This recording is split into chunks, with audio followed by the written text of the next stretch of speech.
हौशराम पाटील नमस्कार. तुम्ही हे व्हरायटी कुठली लावली आहे? शरद किंग लावलेली आहे. तुमचं हे जे रान आहे आता एकदम पूर्ण खडकाळ आहे, बरोबर ना? म्हणजे डायरेक्ट खडक फुडून तुम्ही जमीन तयार केली. आता किती वर्ष झाले हे? 20 महिन्याचं पूर्ण फक्त 20 महिन्याचे.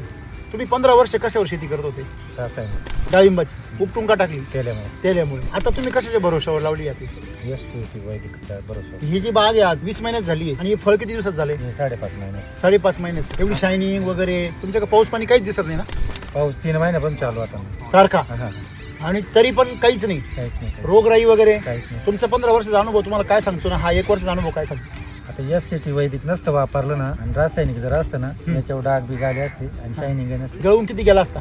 गळूनच गेला असता. ते पहिले 15-16 होते ना, हा. एवढा पाऊस सण केला का हा. हे खाली पाडायचं सगळं. आणि एवढं खोडाला माल लागला असता का? नाही नाही, झाड कसं झालं असतं? हे असं पिवळं पडलं असतं ना, ट्रेस मध्ये गेला. तुम्ही किती बेसल डोस टाकले? 3 डोस टाकले. पानगळ नंतर सेटिंग नंतर आता हा. 3 डोस मध्ये तुमचं 1.25 ते 1.5 लाख रुपये खर्च झाला. 700 झाडे आणि सरासरी माल 10-12 किलोच्या पुढे 8-9 लाख रुपये तुम्हाला होणारे. 1.5 लाख रुपये खर्च झाला. बाकीचा खर्च 50,000 धरा मजुरीचा. 2 लाख. तर 2 लाखामध्ये तुम्हाला 8 लाख रुपये पहिल्याच वर्षी मिळणार आहे. वरून बाग तुमची ओके, माती सुद्धा ओके. काय वाटतंय हेच वापरायचं आणि दुसरं सगळ्यांना? शेतकऱ्यांना कोणाला शंका जर असेल ना, स्वतः विजिट द्यायला या. आपला बाग कवा आहे त्यांच्या करता काय ते परत म्हणतील एक शेतकरी खोटा बोलतो काय. मित्र हो, हा व्हिडिओ सविस्तर लवकरच युट्यूबवर येईल. आपण सर्वांनी तो पहा.